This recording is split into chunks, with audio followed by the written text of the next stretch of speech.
एक नज़र उत्तर प्रदेश न्यूज़ पर डालते हैं। जो फिलहाल सौरभ मर्डर केस मेरठ का चल रहा है, इसमें सुनने में आ रहा है जो मुस्कान है जो अपने पति का कत्ल करके उसके लाश के टुकड़े को ड्रम में चुनवा दी थी, अभी वो जेल में बंद है। अब ना ही उसके माता पिता उससे मिलने जा रहे हैं, ना ही उसके लिए कोई वकील कर रहे हैं। तब मुस्कान ने जेलर से ये मांग कर दिया है कि मुझे सरकारी वकील चाहिए, क्योंकि मेरा केस मेरे माँ बाप नहीं लड़ेंगे और जो मेरी माँ है वो मेरी सौतेली माँ है। मेरी माँ तो एक ही थी, वो मेरी मौसी थी। एक रिपोर्टर है, जब मुस्कान के माता पिता के पास गए और उनसे पूछें कि क्या आप लोग मुस्कान का केस लड़ेंगे या कोई वकील हायर करेंगे, तब मुस्कान के जो पिता हैं प्रमोद, वो बोले कि हम लोग जब तक जिंदा रहेंगे मुस्कान के लिए कोई भी वकील या कोई भी सहायता नहीं करेंगे। और जो उनकी माँ थी वो भी यही बोल रही थी, अगर आज नहीं तो कल मुस्कान जेल से छूट भी जाती है 10 साल बाद 20 साल बाद, तो कभी भी हम लोग उसको एक्सपेक्ट नहीं करेंगे, क्योंकि उसकी लड़की को भी पालना है और मुझे अपना परिवार भी देखना है।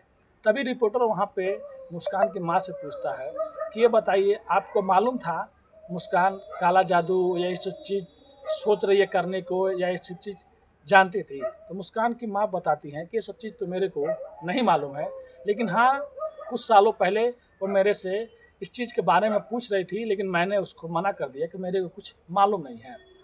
तब वो रिपोर्टर मुस्कान के पिता प्रमोद से पूछता है कि क्या साहिल जो था वो सौरभ का सिर और हाथ लेकर रात को चला जाता है, तो क्या वो तंत्र मंत्र के लिए लेके जाता है, काला जादू के लिए? तब मुस्कान के जो पिता प्रमोद हैं वो बताते हैं कि उतना मैं सिक्योर तो नहीं हूँ, लेकिन जहाँ तक लग रहा है देखने में आया है कि तंत्र मंत्र के लिए ही ले गया था। और उसके बाद वो लोग नशा भी 2 साल से कर रहे होते हैं। तब मुस्कान के माता पिता जो हैं वो लोग साफ साफ ये कह रहे हैं कि मुझे अपनी लड़की से कोई भी वास्ता नहीं है, चाहे वो जेल में रहे चाहे वो कहीं पे भी रहे। और सबसे ज़्यादा रोने वाला उस टाइम 18 तारीख को जब मुस्कान पहली बार अपने माता पिता को बताई, तो सबसे पहले जानने वाले यही लोग थे, क्या उनका दामाद अब इस दुनिया में नहीं रहा, क्योंकि उनकी बेटी ने ही बताया था।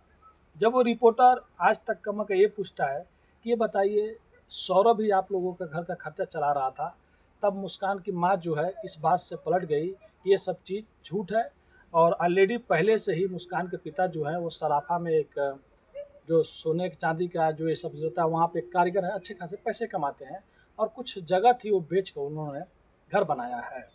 फिर एक और बात, जब वो रिपोर्टर ने मुस्कान के पिता से पूछा कि आज तक सौरभ ने आप लोगों को कितना पैसा दिया है इस बार जब वो घर आया था, तो तब प्रमोद जो हैं मुस्कान के पिता, वो बताते हैं कि सौरभ इस बार फ़ोन किया था और बता रहा था कि हम लोग एक बार एयरपोर्ट पे आ रहे थे, तभी एयरपोर्ट पे पुलिस वाले वहीं पे मिल जाते हैं और मेरे दोस्त के पास जितने पैसे होते हैं वो पैसे वो लोग जब्त कर लेते हैं, इसीलिए मैं पैसे पहले ही घर भेज देना चाहता हूँ। तब वो अपने ससुर का अकाउंट नंबर लेता है और वहाँ से पैसे भेजने की कोशिश करता है, लेकिन जो उसके ससुर प्रमोद होते हैं मुस्कान के पिता, उनके खाते में पैसा नहीं जा रहा होता है। तभी उसके बाद वो अपने साले का अकाउंट नंबर लेता है और साले के अकाउंट में कुल 1 लाख रुपए भेज देता है। लेकिन जैसे ही सौरभ इंडिया आता है और जिस दिन बर्थडे रहता है मुस्कान का, आने के 1-2 दिन बाद या उसी दिन वो अपने साले को फ़ोन करता है और फ़ोन करने के बाद बोलता है कि मुझे पैसे चाहिए 40,000 रुपये, तुम निकाल के ला के मुझे दे दो। उसी टाइम जो मुस्कान का भाई रहता है वो 40,000 रुपये ला के सौरभ को दे देता है।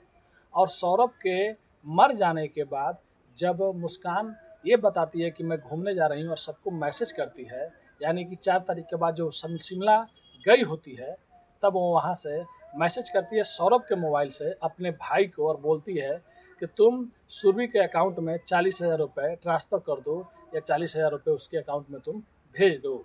अब कैसे भी करके 40,000 रुपये फिर से सौरभ से, सौरभ का पैसा मुस्कान अपने भाई से ले लेती है सौरभ बन के।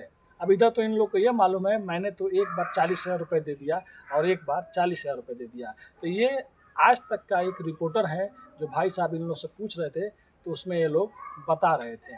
तो आज की कहानी यहीं पे ख़त्म होती है। लेकिन आप लोग सोच सकते हैं, जो पत्नी जो इतनी बड़ी गलती कर दी हो, आज भी उसका वैसा की वैसा ही दिमाग है। और आज की कहानी यही थी दोस्तों। अब आगे देखते हैं इस कहानी में क्या मोड़ आता है और क्या उसको सरकारी वकील मिलता है, क्या कितने साल जेल में वो रहती है। लेकिन उसके माता पिता जो हैं वो साफ साफ मुकर गए हैं और वो लोग बता रहे हैं कि हम लोग और ज़्यादा कुछ भी सौरभ से पैसे नहीं लिए हैं। तो फिर इस कहानी में कोई नया मोड़ आता है, कुछ अलग आता है तो मैं आप लोग को ज़रूर बताऊंगा। उससे पहले मैं अभी आप लोग से अलविदा लेता हूँ। धन्यवाद।